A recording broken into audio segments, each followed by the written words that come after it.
கர்த்தர் நல்லவர், அவர் கிருபை என்றும் உள்ளது. இன்றைய தினத்திலும் கர்த்தருடைய வார்த்தையை தியானிப்போம்.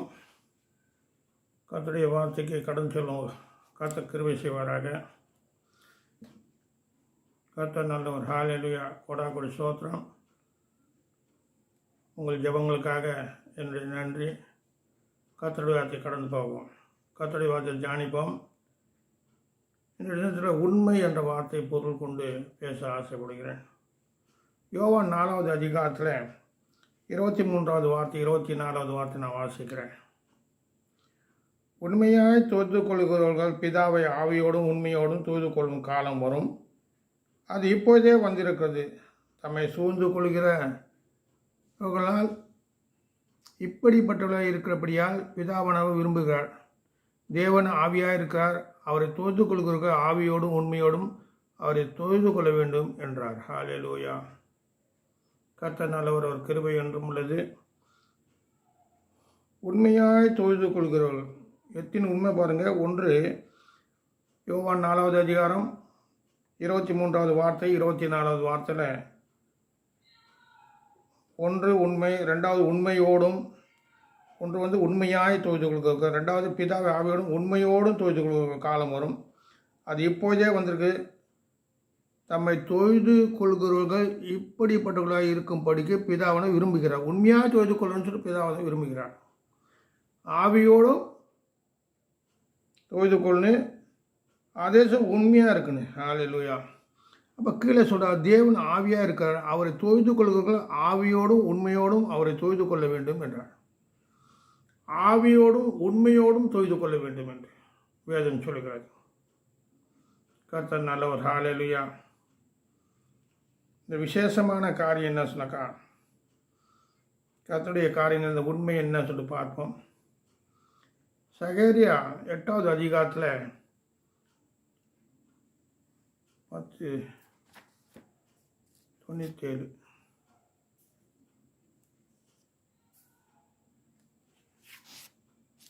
சகேரியா 8வது அதிகாரத்தில் ஹல்லேலூயா 16வது வார்த்தை வாசிக்கிறேன் நான். சகேரியா 8வது அதிகாரம் 16. நீங்கள் செய்ய வேண்டிய காரியங்கள் என்னவென்றால் அவனவன் பிறனுடைய உண்மையை பேசுங்கள். இப்போ உண்மையை பேசுங்கள் சொல்லிட்டு வேதம் சொல்கிறது. ஹல்லேலூயா. அவனவன் உண்மையை பேசுங்கள். சொல்லப்பட்டது நீங்கள் செய்ய வேண்டிய காரியங்கள் என்னவென்றால் அவனவன் பிறனோடு உண்மையை பேசுங்கள். செய்ய வேண்டிய காரியம், நீங்கள் செய்ய வேண்டிய காரியங்கள் என்னவென்றால் அவனவன் பிறனோடு உண்மையை பேசுங்கள். உங்கள் வாசல்களில் சத்தியத்துக்கும் சமாதானத்துக்கும் ஏற்க நியாயம் தருங்கள். ஒருவனுக்கும் பிறனுக்கு விரோதமாய் தன் இருதயத்தை தீங்கு நினையாமலும் பொய்யானையின் மேல் பிரியப்படாமலும் இருங்கள். இங்கே என்ன சொல்லப்பட்டுக்கு, அவனும் பிறனோடு உண்மை பேசுங்கள். கர்த்தர் நல்லவர். ஹல்லேலூயா. எனக்கு பிடித்தது மோசையை பற்றி சொல்லும்போது அவர் என்ன சொல்கிறாரு, என் தாசனைக்கு மோசே அப்படிப்பட்டவனால என் வீட்டில் எங்கும் அவன் முன்னே உள்ளவர். எண்காமம் 12வது 7வது வார்த்தையில் சொல்லப்பட்டிருக்கு, என் தாசனாகிய மோசே அப்படிப்பட்டவன் அல்ல, என் வீட்டில் எங்கும் உண்மை உள்ளவன். ஆனால் மோசே தான் ரொம்ப உண்மையாக இருந்தார். ஹல்லேலூயா. கர்த்தர் நல்லவர். ஹல்லேலூயா. சகரியா 8வது அதிகாரம் அந்த 16 படித்தேன். ஓசியா 4வது அதிகாரம் 10:57. ஓசியா 4வது அதிகாரத்தில் 1லேருந்து ஒரு 3 வார்த்தை வாசிக்கிறேன். இஸ்ரவேல் புத்திரரே கர்த்தருடைய வார்த்தையை கேளுங்கள். இஸ்ரவேல் புத்திரரே கர்த்தருடைய வார்த்தையை கேளுங்கள். தேசத்து குடிகளே, தேச குடிகளோடு கர்த்தருக்கு வழக்கு இருக்கிறது. அது என்ன என்றால் தேசத்திலே உண்மை இல்லை. தேசத்தில் உண்மை இல்லை, இரக்கம் இல்லை, தேவனை பற்றி அறிவும் இல்லை. அது புறஜாதியாக சொல்கிறாரா நமக்கு சொல்கிறாரா உங்களுக்கு தான் புரியும். ஹல்லேலூயா. உண்மை இல்லை. அது என்ன அது என்ன அது என்ன என்றால், தேசத்தில் உண்மை இல்லை, இரக்கம் இல்லை, தேவனை பற்றி அறிவும் இல்லை, பொய்யானையிட்டு பொய் சொல்லி கொலை செய்து திருடி விபச்சாரம் பண்ணி மிஞ்சி போகிறார்கள். இரத்த பைகளோடு இரத்த பையை சேருகிறது. இதன் நிமித்தம் தேசம் புலம்பும். அதில் குடியிருக்கிற அனைவருக்கோடு மிருக ஜீவனும் ஆயுத பறவைகளும் தோய்ந்து போகும். கடலின் மச்சங்களும் வாரிக்கொள்ளப்படும். பாருங்க, தேசத்தில் உண்மை இல்லை, இரக்கம் இல்லை, தேவனை பற்றி அறிவு இல்லை. ஆண்டவர் அநேக காரியங்கள் வேதத்தை சொல்லியிருக்காரு. தேவனை எப்படி தொய்து கொள்ளணும்னு சொன்னாக்கா, ஆவியோடு உண்மையோடு தொய்து கொள்ளணும்னு சொல்கிறாரு யோவான் 4:23-24. ஆனால் அநேகர் ஆவியோடு தொய்து கொள்கிறாங்க, ஆனால் உண்மையோடு தொய்து கொள்றதில்ல. ஹல்லேலூயா, ஜீசஸ். ஏன்னாக்கா ஆவிகளை பகுத்தறியும் ஞானம் வேணும்னு சொல்லப்பட்டது. நமக்குள்ளே என்ன ஆவி இருக்குது, மற்றவங்கள என்ன ஆவி பக்கத்து வரக்கூடிய ஞானம் வேணும்னு சொல்லிட்டு பவுல் எழுதுறாரு. அதனால் ஞான வரங்கள் வேண்டும், ஆவியின் வரங்கள் வேண்டும், தீர்க்கதரிசன வரங்கள் வேண்டும், கிருபை வரங்கள் வேண்டும் என்று அப்படி எழுதுகிறார். இந்த வரங்கள் இருந்தால் தான் அதை நம்ம உணர முடியும், பகுத்தறிய முடியும். ஹல்லேலூயா, கர்த்தர் நல்லவர். ஹல்லேலூயா. இங்கே சொல்கிறாரு ஜீசஸ், பொய்யானையிட்டு பொய் சொல்லி கொலை செய்து திருடி விபச்சாரம் பண்ணி மிஞ்சி போகிறார்கள். இதன் நிமித்தம் இரத்த பைகளோடு இரத்த பைகள் சேருகிறது. இதன் நிமித்தம் தேசம் புலம்பும். அது கூடியிருக்கிற அனைவரும் கூட மிருக ஜீவன்களும் ஆகாயத்து பறவைகளும் தோய்ந்து போகும். கடலில் மச்சங்களும் வாரிக்கொள்ளப்படும். ஹல்லேலூயா, கர்த்தர் நல்லவர், கர்த்தர் நல்லவர். ஹல்லேலூயா, ஜீசஸ், கர்த்தர் நல்லவர். ஹல்லேலூயா, ஜீசஸ். இங்கே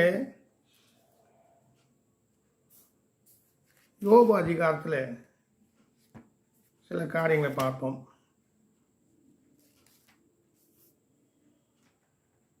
யோபு 21வது அதிகாரத்தில் 34வது வார்த்தை இப்படி சொல்கிறது. நீங்கள் வீணான ஆறுதல் எனக்கு சொல்கிறது என்ன? நீங்கள் வீணான ஆறுதல் எனக்கு சொல்கிறது என்ன? உங்கள் மறுமொழிகளில் உண்மை கேடு இருக்கிறது என்றார். சில பேர் வீணான ஆறுதல் சொல்லுவாங்க.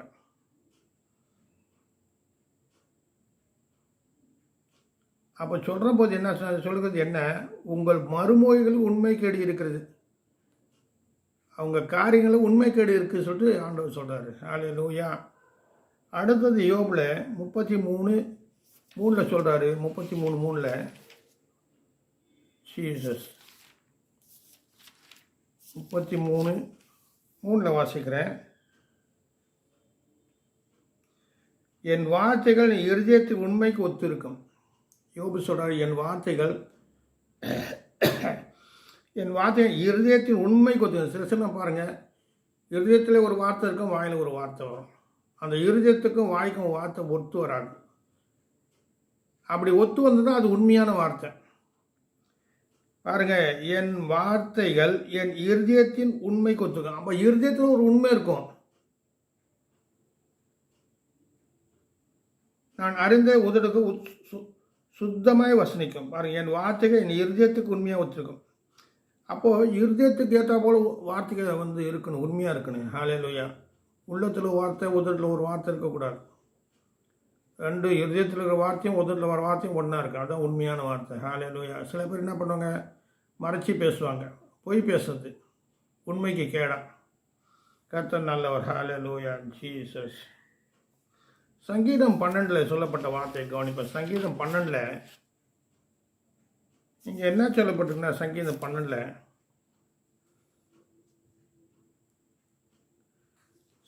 12 சொல்லப்பட்ட வார்த்தை,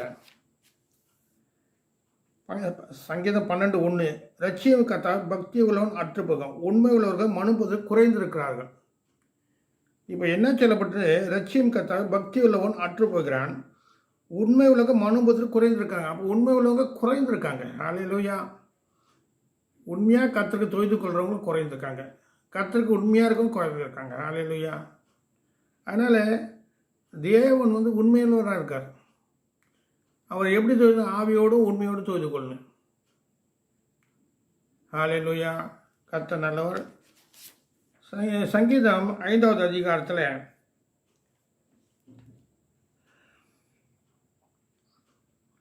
8-9 வாசிக்கிறேன். கர்த்தாவே, சத்துருக்கள் நிமித்தம் என்னை உம்முடைய நீதியிலே நடத்தி எனக்கு முன்பாக உம்முடைய வழியை சேவைப்படுத்தும். அவர்கள் வாயிலே உண்மை இல்லை, அவர்கள் உள்ளம் கேடுபாடு உள்ளது. அவர்கள் தொண்டை திறக்கப்பட்ட பிரதேபி தங்கள் நாவின இச்சகம் பேசுகிறார்கள். அதனால இந்த வேத வார்த்தைகள் வந்து சத்தியம். அவர் சொல்கிறாரு உண்மை இல்லை, அவர்கள் வாயிலே உண்மை இல்லை. சில பேர் பேசும்போதே உண்மை இருக்காது. மன்னிக்கணும், நான் மற்ற குற்றப்படுத்தி பேசுகிறேன்னு சொல்லி நினைக்காதீங்க. நான் கஷ்டப்படுற நேரத்தில் சில ஊழியக்கார வீட்டுக்கு போவேன். வெளியில் நிற்க வச்சு அனுப்பிச்சிடுவாங்க. உள்ளே இல்லை சொல்லுவாங்க. பாஸ்டர் இருந்தால் கூட இல்லை இல்லை, அந்த இல்லை சொல்கிறத அந்த அது உண்மை இல்லை இல்லைங்களா? அது நியாயக்கேடு தானே, அது உண்மைக்கேடு தானே அது. அதனால் வந்தவங்கள தைரியமாக நின்று என்ன வேணுங்க ஏது ஏன்னு சொன்னாக்கா, ஒருத்தர் நாடி வராங்க சொன்னால் அவர் தேவைகளாக தான் வராங்க. தேவை சொன்னோம். நான் ஒரு நாள் வந்து கேகே நகர் போயிட்டு இருந்தேன். சரி சொல்லிட்டு கோடம்பாக்கத்தை ஏசி சர்ச்சு சார்லஸ் அவரனை பார்க்க போனேன். சரி போகிற வழியில் பெட்ரோலுக்கு ஒரு 100 ரூபா காணி கொடுத்தா நல்லா போனேன். அவர் என்ன பண்ணார், ஜெபம் பண்ணி அனுப்பிச்சிட்டாரு. கொடுக்க திராணி இருக்குது, ஆனால் கொடுக்க மாட்டேன்னு சொல்கிறாங்க. அவங்க நம்மளை நியாயம் இருக்காங்க. நம்ம உண்மையாக இருக்குமா இல்லையா, மற்ற உண்மையாக இருக்குமா, அது பின்னாடி பிரச்சனை. எல்லாத்தையும் தேவன் உண்மையாக இருக்கார். இப்போ மோசே என் வீட்டில் எங்கும் உண்மை உள்ளன்னு சொல்லி சாட்சி கொடுத்தாரு. கர்த்தர் நல்லவர். ஹல்லேலூயா. நான் குறை சொல்ல, தேவைகள் இருக்கும்போது நமக்கு அப்படி தான் இருக்கும். என்ன தான் இருந்தாலும் தேவைக்காக மற்றவங்க போய் நிற்கும்போது கொஞ்சம் சங்கடமாக தான் இருக்கும். ஹல்லேலூயா. அதுக்கப்புறம் கர்த்தர் என்ன படிப்படியாக உயர்த்தினார். ஜீசஸ். கர்த்தர் நல்லவர். ஹல்லேலூயா. ஜீசஸ். கர்த்தர் நல்லவர். சங்கீதம் 40 10வது வார்த்தை வாசிக்கிறேன்.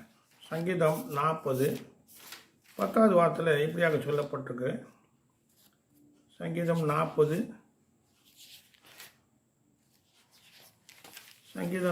10 வாசிக்கிறேன். உம்முடைய நீதியை நான் என் இருதயத்துக்குள் மறைத்து வைக்கவில்லை. உமது சத்தியத்தையும் உமது ரட்சிப்பையும் சொல்லியிருக்கிறேன். உமது கிருபையும் உமது உண்மையும் மகா சபைக்கு அறிவிக்காமல் நான் ஒளித்து வைக்கவில்லை. உண்மையை ஒளித்து வைக்க முடியாது, ஆனால் இவர் ஒளித்து வைக்கல சொல்கிறாரு. தாவீது சொல்கிறாரு, உம்முடைய நீதியை நான் என் இதயத்துக்குள் மறைத்து வைக்கவில்லை. தேவனுடைய நீதியை மறைக்கலை. அடுத்தது என்ன சொல்கிறாரு, உமது சத்தியத்தை உமது ரட்சிப்பையும் சொல்லியிருக்கிறேன். நான் சத்தியத்தையும் சொல்லியிருக்கேன், ரட்சிப்பையும் குறித்து சொல்லியிருக்கேன். 3வது காரியம் சொல்கிறாரு, உமது கிருபையும் உமது உண்மையும் மகா சபைக்கு அறிவியாதபடிக்கு நான் ஒளித்து வைக்கவில்லை சொல்கிறேன். இப்போ மகா சபையில் சொல்கிறாரு, கர்த்தர் எனக்கு இது செய்தார், அது செய்தார், உண்மை செய்தார்.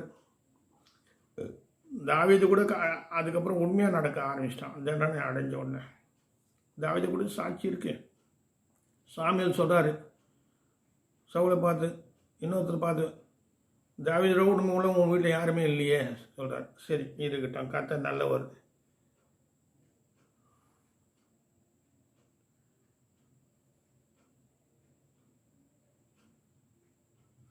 ஒன்று ராஜாக்கள் 17வது அதிகாரத்தில் 1 ராஜாக்கள் 17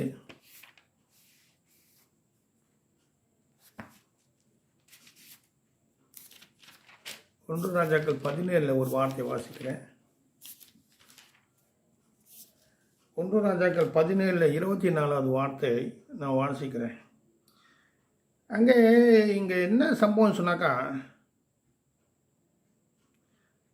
ஒரு பஞ்சம் வருது. எலியா காலத்தில் பஞ்சம் வருது. 1 ராஜாக்கள் 17 அது எல்லாமே உங்களுக்கு தெரியும். அப்படி பஞ்சம் இருக்கிற நேரத்தில் என்ன பண்ணுறாரு, எலியா ஒரு தீர்க்கதரிசனம் சொல்கிறாரு. இது முன்பாக நிற்கிற அவனுடைய ஜீவனை கொண்டு பாருங்கள். 17:1 பாருங்கள். கிளையாத்தின் குடிகளே திஸ்வேன் ஆகிய எலியா, ஆகவே என் வாக்கின்படியே அன்றி இந்த வருஷத்தில் மழையும் பனியும் பெய்யாதிருக்கும் என்று இஸ்ரவேல் தேவனாகிய கர்த்தருக்கு முன்பாக நிற்கிற அவர்களுடைய ஜீவனை கொண்டு சொல்கிறேன் என்றார். இப்படி சில அற்புதங்கள் செய்கிறாரு. அற்புதம் செய்த கடைசி வார்த்தை 24. அப்போது அந்த ஸ்திரீ எலியாவை இன்னைக்கு தேவனுடைய மனுஷன் என்றும் உம்முடைய வாயிலிருந்து புறப்படுகிற கர்த்தரின் வார்த்தை உண்மை என்றும் இதனால் இப்போது அறிந்திருக்கேன் என்றான். அப்போது நம்ம வாயில் உண்மையான வார்த்தை புறப்படணும். கர்த்தருடைய வார்த்தை உண்மையான வார்த்தை புறப்படணும்.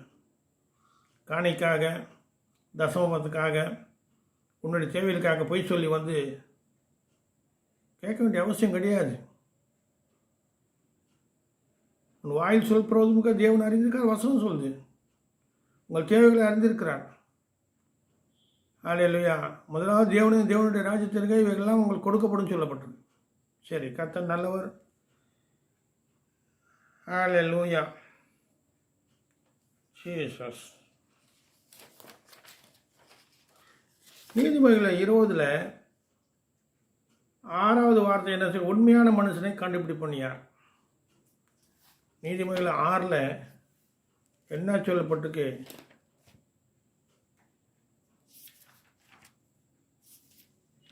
நீதிமொழி 20:6 எப்படியாக சொல்லப்பட்டிருக்கு பாருங்க.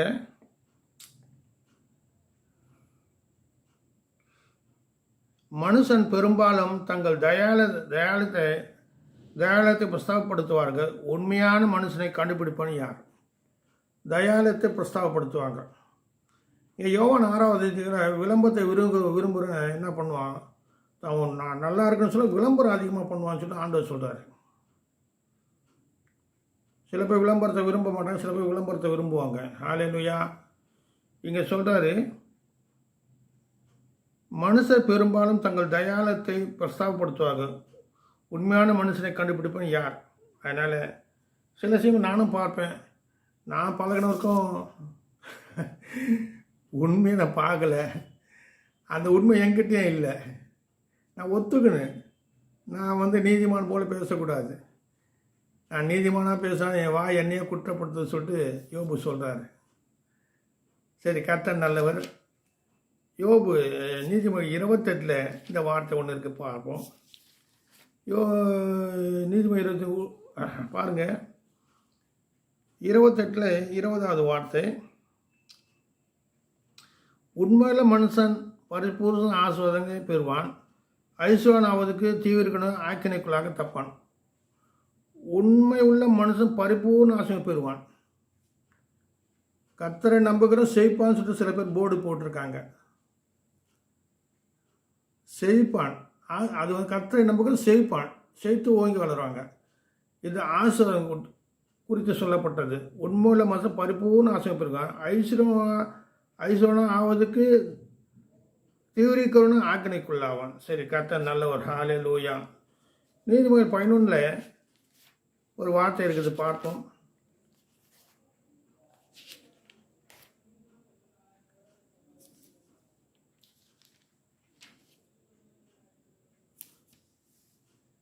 நீதிமொழி 11 13வது வார்த்தை, புறங்குறித்து இருக்கிறவன் ரகசியத்தை வெளிப்படுத்துகிறான், ஆவிலே உண்மை உள்ள காரியத்தை அடுக்கிறான். ஆவில உண்மையாக இருக்குன்னு சொல்லப்பட்டிருக்கு. வேத வார்த்தை என்ன ஆவில இந்த உண்மை சொல்லி எப்படி சொன்னாக்கா, அந்த சங்கீதம் 18 தாவீது இப்படி சொல்கிறாரு. சங்கீதம் 18 தாவீது சொல்கிறது நம்ம கொஞ்சம் கவனிப்போம்.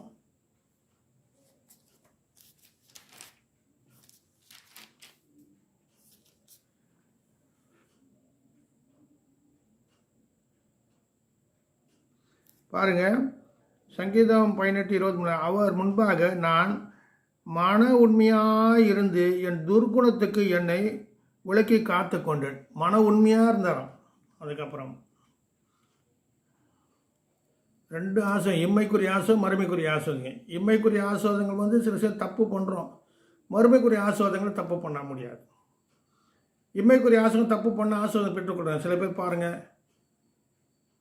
லஞ்சம் வாங்குறாங்க, பொய் பேசுகிறாங்க, சிலர் வஞ்சிக்கிறாங்க, சொத்து தகராறில், குடுக்கல் வாங்கல, மோச நாசங்கள்.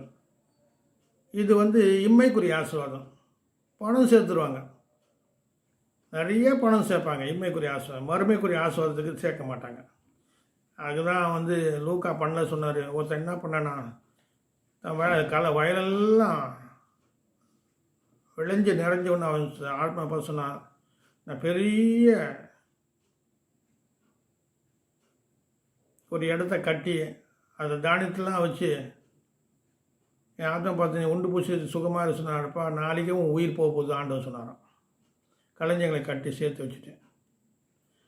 ஆனால் என்ன நடக்கும் ஒரு செகண்டில் எதுவுமே நிரந்தரம் கிடையாது. என்ன நடக்கும்னு சொல்ல முடியாது. முடிஞ்ச வரைக்கும் நம்ம உண்மையாக இருக்கணும். தேவனுக்கு முன்பாகவும் மனுஷனுக்கு முன்பாகவும் உண்மையாக இருக்கணும். ஹல்லேலூயா. அதனால் கர்த்தருடைய வார்த்தை என்ன சொல்லுது? இன்னொன்று என்ன சொன்னாக்கா, மோசைகளை கர்த்தர் சொல்கிறார்.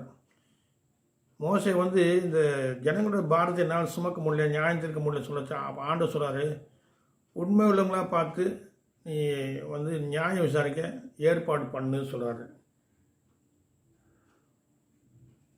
யாத்திராகமம் 18வது அதிகாரம்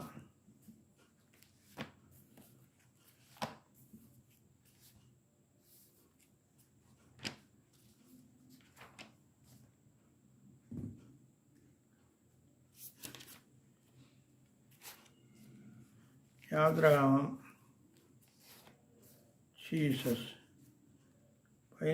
அதிகாரம்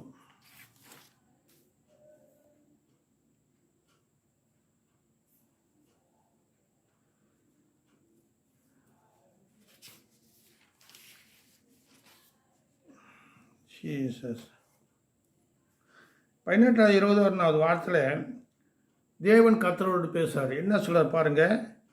ஜனங்கள் எல்லோருக்குள்ளும் தேவனுக்கு பயந்தவர்களும் உண்மை உள்ளவர்களும், அவள் பயப்படுறவனும் இருக்கணும், தேவனுக்குள்ள உண்மை உள்ளவர்களும் இருக்கணும், பொருளாசை வெறுக்கிறவர்களுமான திறமை உள்ள மனிதரை தெரிந்து கொண்டு. அப்போது உண்மை உள்ள மனுஷன் தெரிஞ்சுக்கும், பொருளாசை இல்லாதவங்க தெரிஞ்சுக்கும். இனி உண்மையாக இருக்காங்க, பொருளாசையோடு இருக்காங்க. சரி, இங்கே பாருங்கள். திறமையுள்ள மனதை அவர்கள் 1000 பேருக்கு அதிபதிகளாகவும், 100 பேருக்கு அதிபதிகளாகவும், 50 பேருக்கு அதிபதிகளாகவும், 10 பேருக்கு அதிபதிகளாகவும் ஏற்படுத்தும் சொன்னார். அப்போ சொன்ன கட்டளைகளையும் அவர்களுக்கு வெளிப்படுத்தி அவர்கள் நடக்க வேண்டிய வழியும் அவர்கள் செய்ய வேண்டிய காரியத்தையும் அவர்களுக்கு தெரியப்படுத்தும் என்றார். இப்போ மோசையால் முடியாது சொல்கிற ஆண்டு சொல்கிற சில பேர் தேர்ந்துக்கோவ சொல்கிறார். தேர்ந்தெடு, உண்மை உள்ளவங்க தேர்ந்தெடு, பண ஆசையில் தான் தேர்ந்தெடு சொல்கிறார். பண ஆசை எல்லா தீமைக்கும் வேறாக இருக்குது சொல்கிறாரு. அது பெரிய சப்ஜெக்ட். எல்லாமே வேதத்தில் எடுத்து படித்தாக்கா சில பேருக்கு பிடிக்கும், சில பேருக்கு பிடிக்காது. ஆனால் இப்போ நான் சொல்ல அந்த கருத்து முடிஞ்ச வரைக்கும் நம்ம உண்மையோடும் ஆவியோடும் தொய்து கொள்ளணும். கருத்துறேன் அந்த உண்மை எப்படி இருக்குன்னா, இருதயத்துக்கு ஒத்த வார்த்தை உண்மையாக இருக்குது. வார்த்தையாக நம்ம இருதயத்தில் இருக்கிறது உண்மையாக இருக்குது. ஹல்லேலூயா. அதான் யோபு சொன்னார். ஹல்லேலூயா. மார்க் 5வது அதிகாரம் 33வது காரியத்தில் இயேசு வந்து சமாரியா ஸ்திரீக்கிட்ட பேசும்போது அந்த சமாரியா ஸ்திரீ சாட்சியம் உண்மையெல்லாம் சொன்னார். எனக்கு என் காரியத்துக்கு உண்மையெல்லாம் சொன்னார். அப்போ கர்த்தர் உண்மை உள்ளவர். ஹல்லேலூயா. பவுல் சொல்கிறார், நான் உண்மை உள்ளவன் என்று எண்ணி கர்த்தர் எனக்கு ஊழியத்தை கொடுத்தான்னு சொல்கிறார். கர்த்தர் நல்லவர். ஹல்லேலூயா. சோத்திரம். அதனால அநேக காரியங்கள் இருந்தாலும் எரேமியாவில் என்ன சொல்கிறார், ஒருத்தன் தீர்க்கதரிசியாக இருந்தால் அவர் சொப்பனம் கண்டு என் வார்த்தைகள் உண்மையாக சொல்லு, என் வார்த்தைகள் என்ன பண்ணுது உண்மையாக சொல்லு. அதை தான் வந்து அந்த சமாரியாசி அந்த வார்த்தை உண்மையாக சொன்னார். தேவன் எனக்கு உள்ளதெல்லாம் உண்மையாக சொன்னார். கர்த்தருடைய வார்த்தை சொல்லும் போது உண்மையாக சொல்லு. கர்த்தருடைய காரியங்களை உண்மையாக இருக்கணும். ஜபத்தில் உண்மையாக இருக்கணும். வேத வாசிகளில் உண்மையாக இருக்கணும். கொடுக்கல் வாங்கல உண்மை. நேசிக்கத்தில் உண்மையாக இருக்கணும். அன்பு கூறுறதுல உண்மையாக இருங்க. மாயமலம் பண்ணக்கூடாது. முடிஞ்ச வரைக்கும் உண்மையாக இருக்கணும். சரீர முயற்சி அற்ப பிரயோஜனம் உள்ளது. சரீர முயற்சி பண்ணாக்க முடியாது. தேவன் உண்மையாக இருக்க நமக்கு உதவி செய்யணும். ஹல்லேலூயா. அதனால் ஒரு முடிவு எடுப்போம். தேவனை ஆவியோடும் உண்மையோடும் தொழுது கொள்ளு. உண்மை என்றென்றும் இருக்கும், நம்ம பக்கம் இருக்கும். உண்மை, தான தர்மங்கள், கர்த்தருடைய வார்த்தை, கர்த்தர் எல்லாமே நம்ம பக்கம் இருக்கும். ஹல்லேலூயா. அதனால் எலியா சொன்னது போல், எலிசா சொன்னது போல் கேயாசி, ஐயோ இவங்களுக்கு முன்பாக நம்ம நிற்க முடியாது. அப்போ தான் கேயாசுடைய கண்களை திறக்கும் போது குதிரைங்களும் ரதங்களும் நிற்கிறது பார்த்தோம். நம்ம பக்கம் ஆண்டவர் இருக்கார்.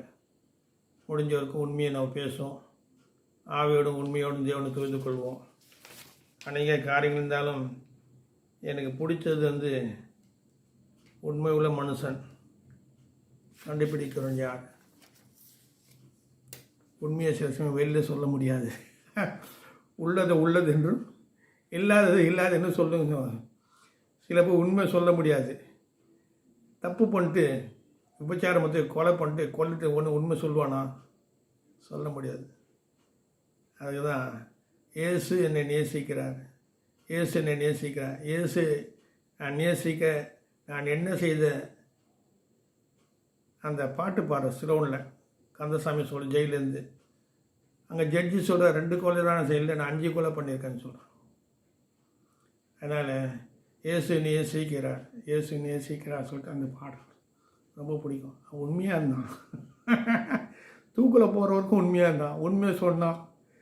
சில பேர் உண்மை சொல்கிறது பயப்பட, பொண்டாட்டிக்கிட்டே உண்மை சொல்ல மாட்டாங்க. சில பேர் பிள்ளைங்கிட்ட உண்மையாக பேச மாட்டாங்க, மனைவிகிட்ட உண்மையாக பேச மாட்டாங்க, கர்த்தருடைய பிள்ளைங்க கர்த்தருடைய ஜனங்கிட்ட உண்மையாக பேச மாட்டாங்க.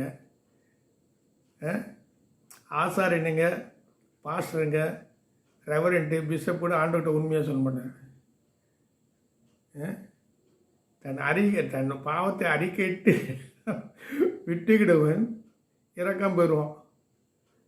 அந்த பாவத்தை அறிக்கை எடுத்து தைரியம் வேணும், அந்த இரக்கம் பெறுறது தைரியம் வேணும், அந்த உண்மை சொல்கிறது தைரியம் வேணும். அதனால் கர்த்தர் உண்மையாக உங்களோடு இருந்து உங்களை ஆசிர்வதிப்பாராக. கர்த்தர் நல்லவர். ஆமென்.